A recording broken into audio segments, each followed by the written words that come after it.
High মামা, গতকাল রাতে একটা মুভি দেখার পর থেকে আমি মানসিকভাবে ট্রমায় আছি। মুভিটির নাম হচ্ছে মালিক। সাইফ চন্দন পরিচালিত, আরফিন শুভ, বিদ্যা সিনহা মিম অভিনীত একটা ঈদের মুভি ছিল। ওটিটি প্ল্যাটফর্ম উৎসবে এটা রিলিজ পেয়েছে। ভাবলাম বাংলা মুভি, এটা একটু দেখি। শুরুতে একটা কথা বলে নেই, যারা এই মুভিকে মান্নার আমাজানের ইন্সপায়ার্ড বলেছিলেন বা মুভি মেকার্সরা যারা বলেছিলেন, তারা দয়া করে এই কাজটা করবেন না, কারণ সময়ের প্রেক্ষাপট অনুযায়ী মান্নার ওই মুভিটা একটা কালজয়ী মুভি ছিল। বরং এই মুভিটা ওই মুভিকে একেবারে ট্রোল করে ছেড়ে দিয়েছে। আমি গতকাল ভয়ঙ্কর একটা পরিস্থিতির মধ্যে দিয়ে গিয়েছি যখন এই মুভিটা সম্পূর্ণ শেষ করেছিলাম। তো সেই কথায় পরে যাই, এখানকার গল্পের প্লট অনেকেই বুঝেনি, তাদের জন্য এখানকার গল্পের প্লট একটু বলে নেই। বেরিগঞ্জ নামের একটি এলাকা, গোটা বাংলাদেশের সিন্ডিকেট পরিচালিত হয় এই জায়গা থেকে, অর্থাৎ এটা হচ্ছে সিন্ডিকেটের শেকড়। আর এই জায়গার গণ্যমান্য জঘন্য একজন ব্যক্তি হচ্ছে আলাউদ্দিন, যে তার ভাইকে ছলচাতুরি করে মেরে ফেলেছে। বাট ভাবিজানের পাওয়ার সেখানে এতটাই বেশি, তাকে সকল লোকজন মানে। তো চালাকি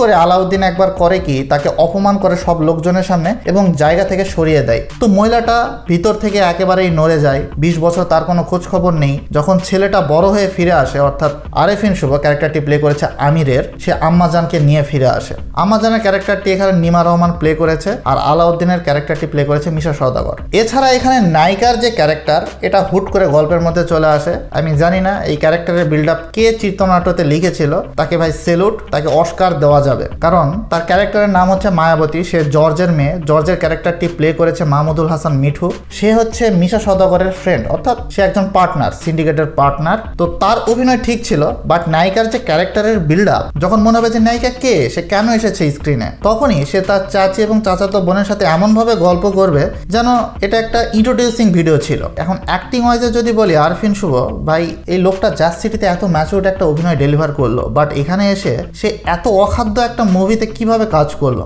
সে ইচ্ছা করে গলা উঁচিয়ে কথা বলছিল। অ্যাজ এ গুন্ডা ক্যারেক্টারে সে প্লে করার জন্য উঁচু গলায় কথা বলা, বডি ল্যাঙ্গুয়েজে অদ্ভুত আচরণ করা, এই জিনিসগুলো একেবারে আমার হজম হয়নি। এখন অন্যজনের কাছে কেমন লেগেছে আমি জানি না, বাট এই মুভিতে তার অভিনয়ের অনেকটাই ডাউনফল আমি দেখলাম। অন্যদিকে বিদ্যা সিনহা মিম, তাকে লাইফ লাইন আমার এত ভালো লেগেছিল। কি দারুণ ম্যাচিউরড অভিনয়, একেবারে ইমোশনাল করে ফেলেছিল। বাট এইখানে আমি না বলি, আমার বলার সাহস নেই, একটা ফ্যান্সি ক্যারেক্টার তাকে দেওয়া হয়েছে, সেখানে তাকে মানানসই লাগছিল না। যেটুকু এই মুভির আমার কাছে ভালো লেগেছে সেটুকু হচ্ছে মাঝখানে দুইটি গান ছিল, নায়ক এবং নায়িকার যে ফ্রেশ একটা কেমিস্ট্রি ছিল, ওইটুকু ভালো ছিল। রোমান্টিক একটা সং, এখানে একটা স্যাড সং ছিল, মায়া লাগাইছে, ওই জায়গার কোরিওগ্রাফিটা ভালো ছিল। বাট এই অংশটা মুভির সাথে কোনোভাবেই যায় না। 2015 সালের আগেকার মুভিতে আমরা দেখে এসেছি, নায়ক নায়িকাকে দেখলো আর পছন্দ হয়ে গেল। ঠিক এখানেও অনেকটা ওই ধরনের আইডিয়াটাই প্লে করা হয়েছে। তো এই বিষয়ে আর না যায়। এখন সিনেমার যদি সিনেমাটোগ্রাফি আমি বলি, তারা কিভাবে লিখেছে, এর প্রি প্রোডাকশনের কাজ যে এত বাজে ছিল, সেটা আপনি এর আউটপুট দেখলেই বুঝতে পারবেন। যারা এই মুভিটা দেখেছেন তারা বুঝতে পারবেন যে কি ধরনের টর্চারিং একটা মুভি ছিল।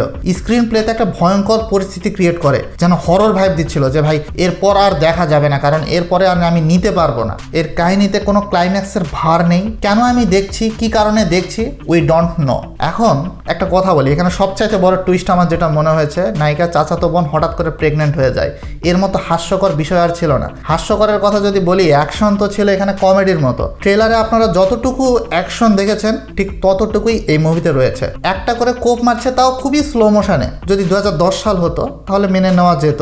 2010 সালের সময়কার যে ঢিসুমাইক টাইপের ফাইট ছিল, এটাও আমাদের খুবই ভালো লাগতো, একটা ফিল জাগাতো। বাট এখানে সেই ফিলটাও নেই। কালার গ্রেডিং মোটামুটি চলে, ঠিকঠাক ছিল। বাট এর যে লোকেশন স্কেল ওয়াইজে এটা ঠিক ছিল, বাট এর যে ম্যানেজমেন্ট বা এর যে প্রেজেন্টিং, এটা খুবই নিম্নমানের ছিল। প্রত্যেকটা জায়গায় বাজেটের স্বল্পতা এটা চোখে পড়ছিল। আপনি প্রস্থেটিক মেকআপ বলেন, রক্তের যে ব্যবহার, যেন ক্যাচআপ টমেটো সস এরকম ফিল দিচ্ছিল। রক্তর ছিটা উড়ে যাচ্ছে, এই সিনগুলো দেখলে আপনার মনে হবে পাইপ লাগিয়ে দিয়েছে। এখন বুঝেন যে মুভির অবস্থাটা কোন পর্যায়ে চলে গিয়েছে। এই জায়গায় আরো কিছু অভিনেতা ছিল, সালাউদ্দিন লাবলু, আজিজুল হাকিম। আজিজুল হাকিমের ক্যারেক্টার দেখলে আপনি তো মাথায় নিতে পারবেন যে এই লোকটা কি অবস্থায় রয়েছে, কি কাজ করছে, এই ধরনের একটা পরিস্থিতি। এখন যারা অনেকে আমাজানের সাথে বলছেন যে এই মুভিটার একটু মিল রয়েছে, সামান্য একটু মিল তো রাখবেই।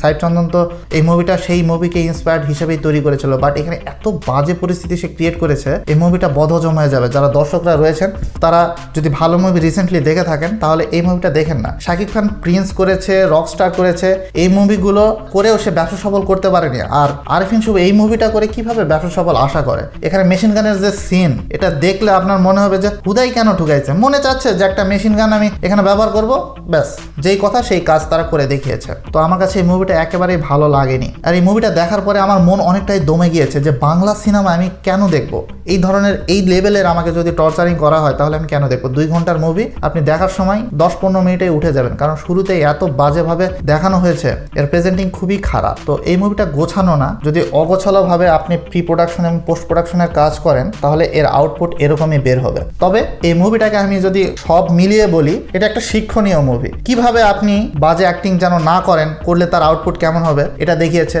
পোস্ট প্রোডাকশনের কাজ যদি বাজে হয় তাহলে সেটার আউটপুট কেমন হবে সেটা এই মুভি দেখিয়েছে। তো এটাকে একটা প্রি টেস্ট বলা চলে, এবং এটা থেকে শিক্ষা নিয়ে প্রত্যেকটা ডাইরেক্টরের উচিত একটা ভালো আউটপুট যেন ফাইনালি বের হয়ে আসে সেই ব্যবস্থা করার। সেটার জন্য যদি বাজেট থাকে তাহলে মুভি করুক, আর বাজেট না থাকলে আমাদেরকে এই ধরনের টর্চারিং না দেওয়াটাই ভালো। যাওয়ার আগে একটা কথা বলে নেই যে এই মুভিকে আমি রেটিং দেওয়ার মতো সাহস করছি না, তবুও 1 রেটিং দিলাম আমি 5-এর মধ্যে। যদি আপনার কাছে এই মুভিটা ভালো লাগে তাহলে অবশ্যই কমেন্টে জানাবেন, আর আপনি আমার সাথে একমত হলে সেটাও জানাতে পারেন। আর আজকের এই ভিডিওটি যদি ভালো লেগে থাকে তাহলে অবশ্যই লাইক করবেন। টাইগার রবির হাত কাটা দৌড় দেখার পর থেকে আমার ব্রেন ওয়াশ হয়ে গিয়েছে, মাথা ব্যথা ধরে গিয়েছে। দেখা হচ্ছে নেক্সট ভিডিওতে। Good bye.